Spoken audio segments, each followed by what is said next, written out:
Oi, eu sou a professora Daisy e irei abordar Introdução à Matemática Financeira. Nessa unidade, você vai aprender a diferenciar juros simples e compostos, a calcular um montante após aplicarmos um capital a uma taxa de juros, a taxa de juros efetiva. Isso empregando uma ferramenta muito utilizada pelos analistas de mercado, o Excel. Por que aprender matemática financeira? Não é possível realizar a avaliação de um ativo financeiro sem saber utilizar as principais ferramentas da matemática financeira. Por exemplo, os títulos que pagam cupons possuem fluxos de pagamentos. Dessa forma, para avaliar o seu preço, é necessário calcular o valor presente desse fluxo de pagamentos. Como calculamos o valor presente? Temos que trazer os investimentos e os recebimentos de um fluxo financeiro para a data presente.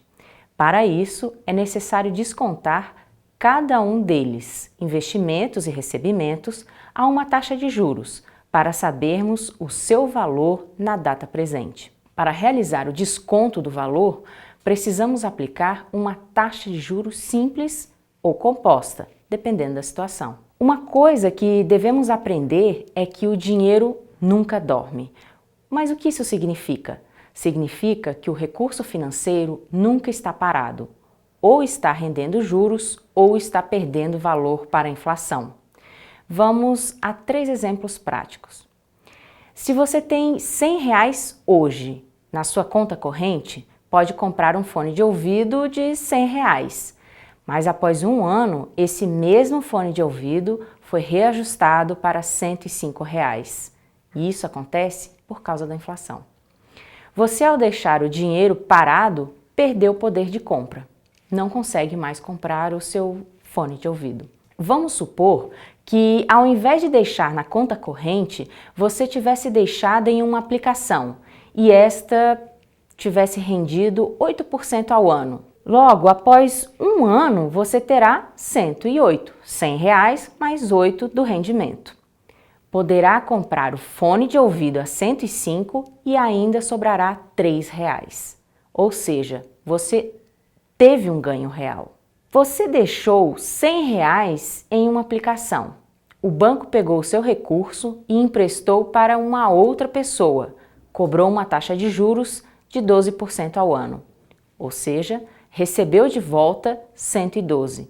Após o mesmo período, te pagou os 108 e teve um lucro de 4. O que nós podemos observar nessas situações que eu acabei de mostrar? O dinheiro não ficou parado. Se ficar debaixo do colchão, perde valor pela inflação. Se for aplicado, você recebe uma remuneração e o banco aplica o seu recurso para empréstimos. Um fator muito importante no mercado financeiro é o tempo. Para os nossos exemplos, sempre utilizaremos uma linha do tempo para representar o fluxo do que estamos analisando. Se houver recebimento de recursos, o fluxo é positivo.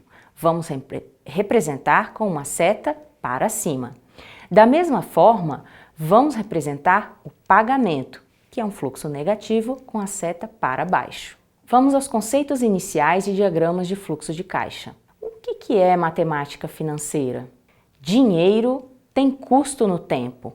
Tempo é dinheiro. Então nós precisamos entender esse conceito. E a imagem do fluxo de caixa em que os fluxos positivos são a setinha para cima e os desembolsos que representam os fluxos negativos, que são as setinhas para baixo, representam o fluxo de recursos e pagamentos, como você pode ver na figura 1. Nós também podemos fazer uma representação gráfica da evolução do dinheiro no tempo.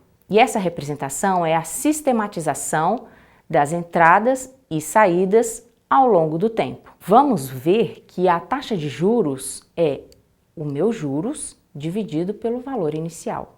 Vamos a um exemplo da utilização desse fluxo de caixa.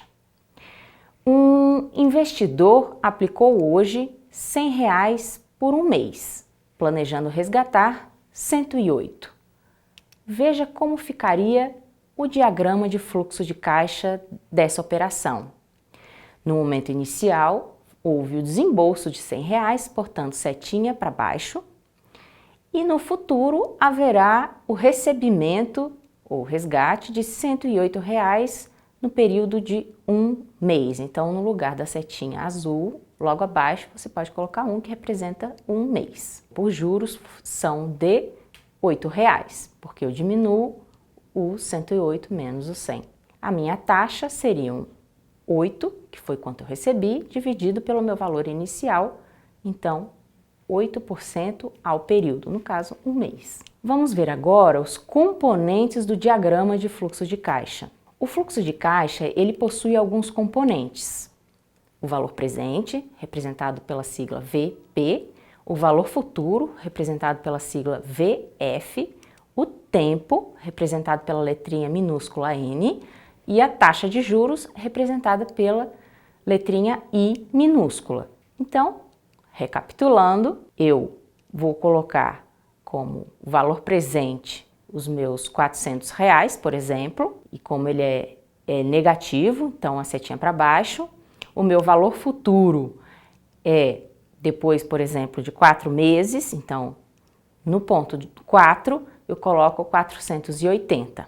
O meu N é o meu tempo, então se eu considerar um período de 4 meses, o meu N vai ser 4. Pronto, eu já sei calcular o meu juros, que vai ser o meu valor final, que é 480, menos o meu valor presente, que é 400, ou seja, R$ 80 de juros. Agora eu quero calcular a minha taxa de juros.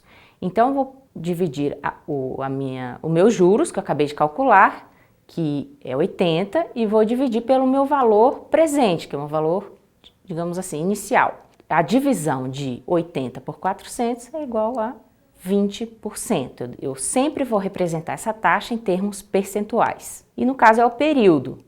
O período que eu estou considerando são meses, então é ao mês. Então coloca A.M, tudo minúsculo. No Excel eu também posso fazer esses cálculos. E são cálculos bem intuitivos e bem tranquilos de calcular. Então, por exemplo, existe a função, se eu quero saber qual que é o meu valor presente, eu coloco igual VP de valor presente, abro parênteses e escrevo a fórmula. Ou então, se eu quero saber meu valor final, então eu coloco igual VF maiúsculo, abro parênteses e escrevo a fórmula. Se eu quero saber o número de períodos, eu coloco igual NPER de número de períodos, abro parênteses e obtenho meu resultado.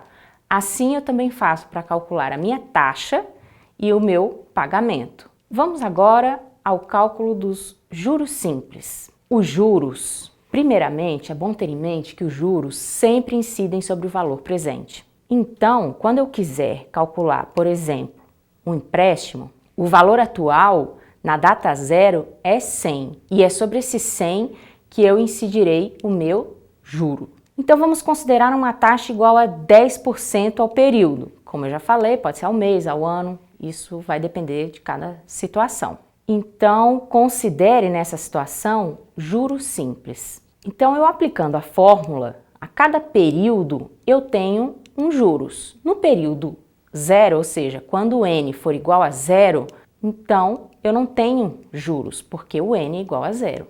Então, meu valor futuro é igual ao meu valor presente. No período 1, eu vou calcular 10% sobre o meu valor, que é 100. Então, eu vou ter um valor de 110. E assim sucessivamente. Então, por exemplo, eu quero calcular a quantidade do meu juros simples no período 2. Eu vou calcular 10% sobre 100 e vou somando.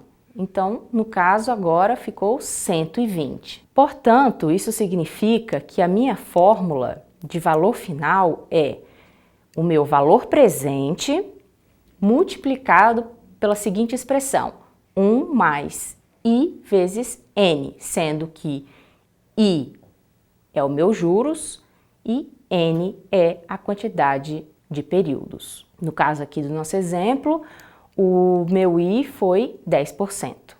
Veja que nessa fórmula de valor futuro, o I, que é a minha taxa, que é ao período, e o meu N, que é o período, eles devem estar na mesma base. Como assim?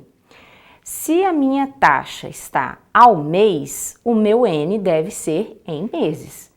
Se isso não estiver uniformizado, a resposta, o cálculo não será correto. Agora fica a pergunta, para qual que eu devo padronizar? Para o período do I ou para o período do N? Gravem o seguinte, ajuste sempre o valor de N. Quando vocês estiverem calculando, aparecerão algumas siglas. Por exemplo, AD significa ao dia, AM significa ao mês, ou então AB ao bimestre, AT ao trimestre, e assim sucessivamente. Essas abreviaturas são sempre em letras minúsculas e pontuadas. Outro ponto importante é a questão do ano. Quando vocês estiverem calculando, o ano civil, como vocês sabem, ele é formado por 365 dias.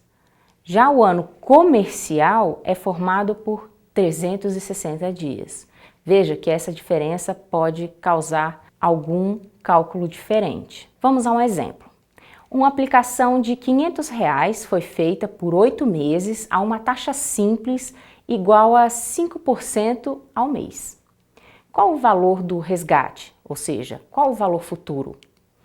Então, vou fazer primeiramente a minha representação no meu diagrama de fluxo de caixa.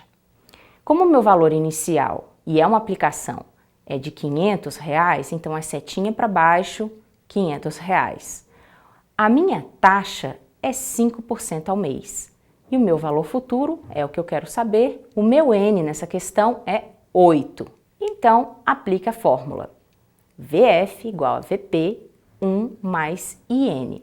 Aí é só substituir os valores. Então, o meu valor futuro ficará 500, que é o meu valor presente, abro parênteses, 1 mais 0,05, que é a minha taxa, veja que está tudo padronizado ao mês, multiplicado por 8, que é a quantidade de meses. Isso vai me dar um valor final, um valor futuro de R$700. Vamos ver agora algumas características dos juros simples. Os juros simples, eles possuem um valor uniforme dos juros periódicos. O valor futuro cresce linearmente, ou seja, a capitalização é linear. Veja o gráfico a seguir. Veja que, ao longo do tempo, o valor presente ele cresce linearmente e de forma positiva. Vamos agora a um outro exemplo. Sabina precisará de R$1.200 em 10 meses. Quanto deverá aplicar hoje para ter a quantia desejada? Considere uma taxa simples igual a 5% ao mês. Então, o meu valor presente, que é no período 0, é o que eu quero calcular, ou seja, porque a pergunta diz quanto deverá aplicar hoje para ter a quantia desejada. O desejo dela, que é o que ela vai precisar, né, da Sabina, em 10 meses é 1.200. Então, o meu valor futuro é 1.200. O meu N é 10 e a minha taxa é 5% ao mês. Então, é só aplicar a fórmula. Eu quero saber qual que é o meu valor presente. E eu tenho futuro, então vou substituir 1.200, que é o valor futuro, igual a VP, que é o que eu quero descobrir, abro parênteses, 1 mais 0,05, que é a minha taxa de 5% ao mês, multiplicado por 10, que são 10 meses. Isso vai me dar um valor presente de R$800. Vamos a um outro exemplo. Neco aplicou R$8.000 por 6 meses e recebeu R$2.400 de juros simples. Qual a taxa mensal vigente nessa operação? Então, vamos lá, vamos montar o nosso DFC. Os R$8.000 é o valor inicial, então é o meu valor presente. O meu valor futuro é 10.400, eu quero saber quanto que foi de juros. A minha questão falou R$2.400, que na verdade é a diferença, né? Se você diminuir fizer a seguinte continha, 10.400 menos 8.000, que é o meu valor inicial, ou seja, valor final menos valor inicial, eu vou ter 2.400 de juros. Eu vou aplicar a minha formulinha. Então, valor futuro, 10.400 igual a 8.000, que é o meu valor presente, abro parênteses, 1 mais I, que eu quero descobrir, vezes 6, que é a quantidade de meses. Isso vai dar uma taxa de 5%. Vamos agora falar alguns pontos sobre a taxa. É muito importante ficar atento às taxas. Vamos aqui a mais um exemplo. Calcule o valor futuro de uma aplicação de R$ 500 por 24 meses a 8% ao ano. Preste atenção, agora a nossa taxa é ao ano. Então, eu tenho que deixar tudo uniformizado. O meu N, ele está em meses, mas a minha taxa está anual. Então, o que eu vou fazer? Eu vou transformar a minha quantidade de períodos em anos. Então, meu período será agora de 2. Então, vou transformar 24 por 2, porque cada ano tem 12 meses. E aí é só aplicar a formulinha como a gente já vinha fazendo nos exercícios anteriores. Então, o valor final igual ao valor presente, abre parênteses, 1 mais IN. O meu valor final vai ser igual a 500, 1 mais 0,08 vezes 2. Isso vai me dar um valor final de 580. Nós também podemos ter a seguinte situação, juros simples por dentro. Então, o que você vai fazer? Você vai aplicar a fórmula do juros simples para calcular o valor presente. Lembre, descontar significa extrair os juros do valor futuro para obter o valor presente. O que nós vimos até agora? A fórmula do juros simples. Então, essa fórmula é valor futuro igual a valor presente, abre parênteses, 1 mais IN. Agora eu quero obter o meu valor presente. Então, o meu valor presente vai ser o valor futuro dividido por 1 mais IN. Vamos a um exemplo. Imagine que uma empresa precisa descontar racionalmente ou por dentro uma duplicata com valor nominal de R$ 4.400, 2 meses antes do vencimento, a 5% ao mês. Qual o valor líquido e qual o desconto? Então vamos ao primeiro passo. O primeiro passo, eu tenho que montar o meu DFC, o meu diagrama de fluxo de caixa. Então eu quero saber qual que é o meu valor líquido. Valor líquido é valor presente. E eu quero saber qual que é o meu desconto. Desconto são juros. E vou aplicar a fórmula que a gente acabou de ver. Então, eu vou colocar o meu valor presente, que é o que eu quero descobrir, que é igual ao meu valor futuro, que é R$ 4.400, que no caso aqui na questão foi o meu valor nominal, dividido por 1 mais 0,05, que é um mês, e a quantidade de meses, no caso 2 meses. Isso vai me dar um valor presente de R$ 4.000. Ah, e qual que é o desconto? O meu desconto é os R$ 4.400 menos os 4.000 que eu acabei de calcular. Taxa efetiva é aquela que incide sobre o valor presente no processo de capitalização. Vamos a um exemplo? Ao antecipar em 30 dias o recebimento de uma conta a receber no valor de R$ 15.000, a companhia Cava Cava S.A. sofreu um desconto igual a 1/3, ou seja, 33,33% do valor nominal. Calcule a taxa efetiva mensal da operação. Se for por fora, é 33%. A taxa efetiva do diagrama, no caso eu quero calcular o meu desconto. O meu desconto vai ser 1/3 de R$ 15.000 e isso significa R$ 5.000. Beleza, agora que eu tenho desconto, eu vou aplicar a minha fórmula de valor futuro. Então, meu valor futuro é 15.000, meu valor presente é 10.000, abre parênteses, eu coloco 1 mais IN. Dessa maneira, eu consigo encontrar o meu I, que é a minha taxa efetiva. Então, na verdade, a minha taxa foi 50% ao mês. Então, veja a diferença. Por fora foi 33% e por dentro 50%. Temos também o conceito de equivalência de capitais. 2 ou mais capitais nominais, supostos com datas de vencimento determinadas, dizem-se equivalentes quando descontados para uma data focal a mesma taxa de juros e em idênticas condições produzem valores iguais. Lembre, dinheiro tem custo no tempo. Vamos fazer agora uma operação de equivalência. Então imagine que no tempo 0 nós tenhamos 4.000, no tempo 1, 1.000. No 2, continuará sendo 1.000? E no 3, 1.000? E no 4, 2.000? Para saber qual que é a equivalência, nós temos que identificar quanto que vale cada período em cada tempo. Vamos a um exemplo. Pedro pensa em comprar um carro novo, com preço à vista igual a 30.000. Pagará uma entrada de 8.000. Pagará 14.000 em 30 dias. Pagará um valor X em 60 dias.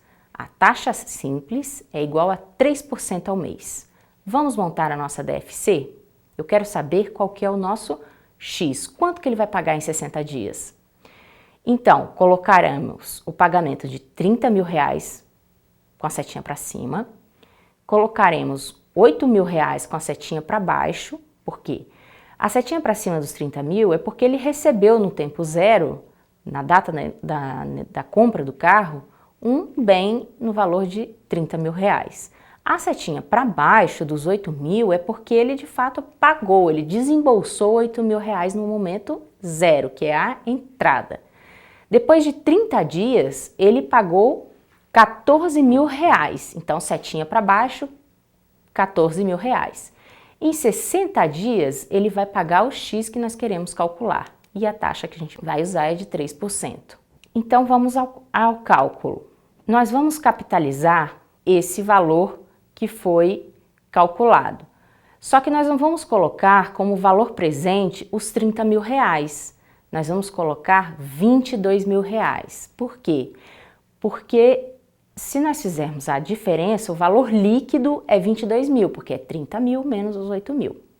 Então, vamos aplicar a fórmula. Valor futuro é igual a valor presente, abre parênteses, 1 mais IN. Então, meu valor futuro é igual a 22.000, abre parênteses, 1 mais 0,03, que é a minha taxa de 3%, vezes 2, que são 2 meses. Meu valor final será 23.320. Agora, eu vou fazer a mesma coisa para o valor de 14.000 reais no mês 1. Então, eu vou aplicar a fórmula e aí meu valor futuro será 14.000 reais, abre parênteses, 1 mais 0,03 vezes 1, porque é um mês. Isso vai me dar 14.420. Se eu fizer a diferença, 23.320, que eu calculei anteriormente, com 14.820, isso resultará em 8.900. Vamos ver agora a proporcionalidade de taxas. Duas taxas de juros, I1 e I2, referidas a períodos diferentes no regime de capitalização ou do juro simples, são proporcionais quando resultam no mesmo montante, ou juro, no fim do prazo da operação, tendo incidido sobre o mesmo principal. Então, a minha fórmula será IA igual a IB, abre parênteses, NB dividido por NA. Então, quando eu tiver juros simples, eu posso fazer uma regra de 3, mas em juros compostos, não. Eu vou calcular agora as taxas mensais. Por exemplo, se eu tenho um semestre, isso equivale a 6 meses. Então, 90% ao semestre dividido por 6 será 15% ao mês. Um ano igual a 12 meses, então 220,8% ao ano dividido por 12 dá 18,4% ao mês. Então, o que nós acabamos de ver?